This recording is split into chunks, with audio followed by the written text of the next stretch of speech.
So, do you remember it then? When you were born? Do you remember being born? Well, another question then. Were you there when you were born? If so, why don't you remember it? Will you be there when you die? Will you remember it? Interesting, isn't it, that life is a kind of mirror, and the end mirrors the beginning. At the beginning there was pain. We individually were blissfully aware. We had to go through the birth individually, by ourselves, but there were others around. They arguably suffered the pain. I can remember to this day holding my wife's hand and learning how to pant.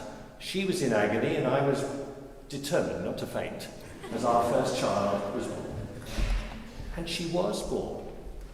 But when Catherine was born, she was born on her own. Nobody particularly helped her do it. Does she remember it? No. Do you remember it? No. Did it happen? Yes. Just because we don't remember something, just because we don't see it, doesn't mean it didn't happen. It often did. The pain was borne by our mothers. The pain at the end of life is borne by those who grieve for our going. Or maybe they throw a party and rejoice, who knows? And the pain is also borne by God, for he knows that we leave this world as we do, at a moment not of our choosing, but through natural process, or sometimes unnatural process. But whatever the timing of it, again, it's something we have to do on our own. Nobody can die for us. Can they? Perhaps they can. But we'll come to that in just a moment. The pain, then, is borne again by others. It's said that very often with a natural death, we don't actually notice the moment of our going. I'm not quite sure how that's understood because nobody has particularly returned to tell us. But there we are. That's apparently what happens. But if we don't remember these two large events in our life, being born and dying, why is it that we remember some of the others? The day we first went to school, the day this happened or that happened, or the day we got married, or the day whatever it might be. We do remember not necessarily the peaks and the troughs of life when they go way up and way down, we remember all the ones in between. And the truth is that life keeps changing. It never remains the same. Just look in the mirror. Do you look the same today as you looked yesterday? You'll probably say yes, but if you look back 5 years, do you look the same as you looked? Oh no. Mysteriously, lines have appeared, hair has disappeared, crinkles have come. How did it happen? When did it happen? Did you notice? No, not necessarily. But it happened nevertheless. Did it happen to you? Most certainly. You're the image looking back in the mirror. Well, yes. We remember then some of the significant moments of our life. How do we do it? Well, in my case, I see images. I visualize it. Not exactly a photograph, because I don't have photographs for some of the moments of my life. But when I close my eyes, or even when I don't, I see pictures before me of people I love or have loved, of things which have happened, and I can remember it in a way that is visual, but that only I can see. You will have the same. Forgive me if I go slightly off piece, or I don't appear to be my normal self today. I'm sleep deprived. I had one of those nights where it wasn't that delicious moment of one moment being awake and thinking, and the next moment you are.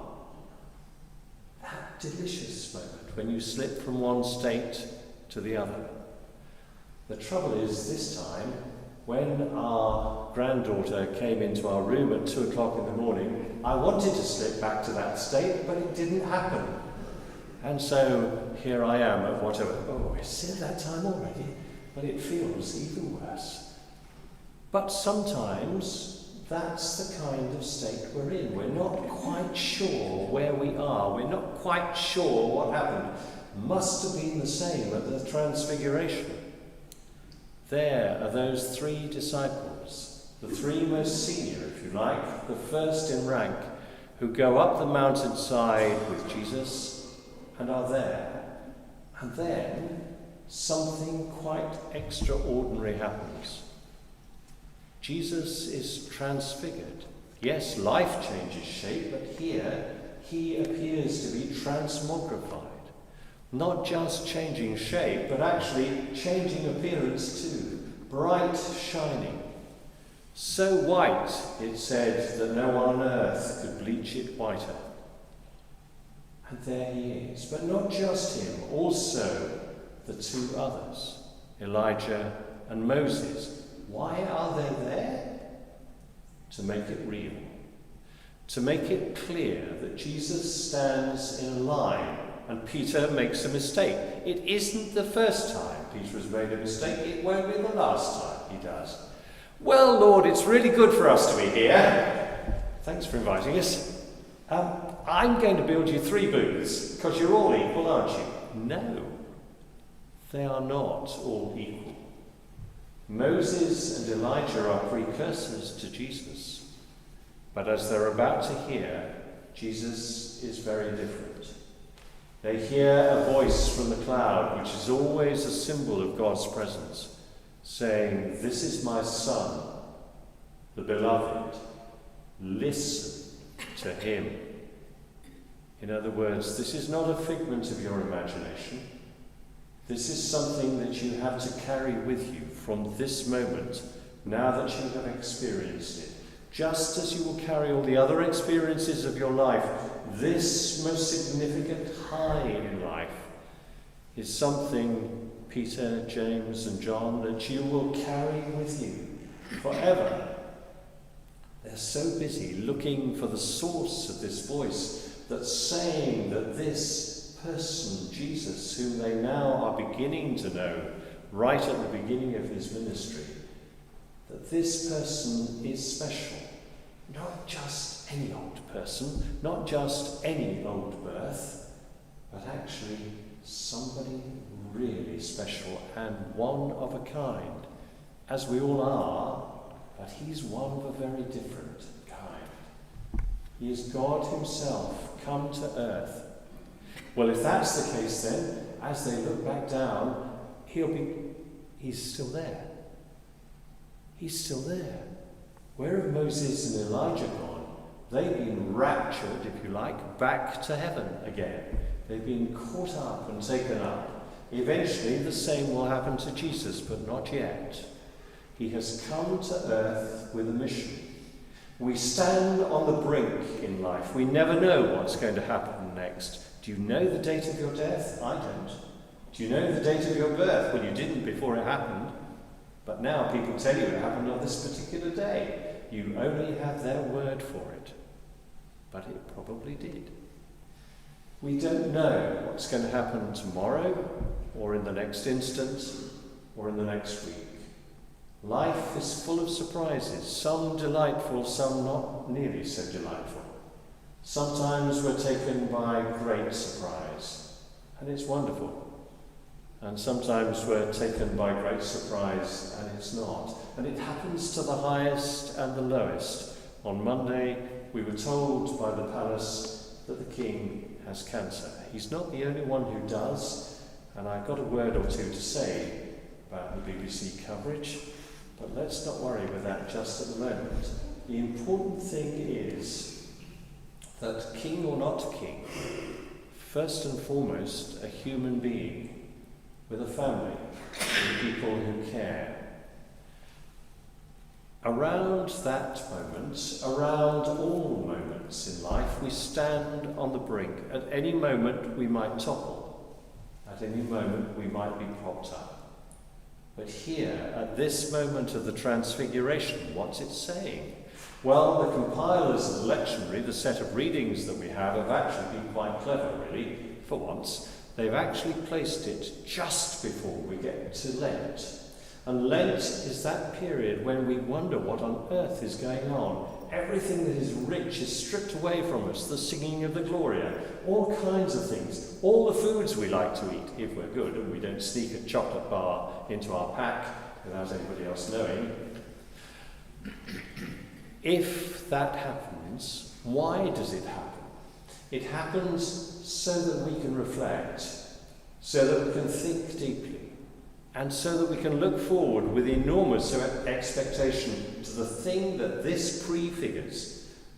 And what it prefigures is not just the death of Christ, one of the lowest moments you can expect. Can you get any lower than crucifying God? I don't think so. Can you get any higher than God being raised from the dead? I don't think so either. I think that is the moment that transforms the whole of this world and the whole of our existence. We need not fear death, just as we didn't fear birth. We didn't know much about it, admittedly. Well, we might know more about death as it comes towards us, for we have lived life. But nevertheless, we know that the other side of that very thin veil that separates this life from the next life, just the other side, and occasionally we catch a glimpse of it, is pure and radiant love of God, waiting to welcome each one of us. And then too, we may well be transfigured. But whether or not we are transfigured, we shall certainly be in the presence of the one who was and is, and who for a moment puts aside his glory as he lives this human life to show us how it should be lived, with kindness, compassion, courtesy, and love. We enter the period of Lent, starting on Wednesday. So Re-Lent, if this is not your first time in doing it. Re-Lent and look forward to the new birth that comes with your own transfiguration and with the resurrection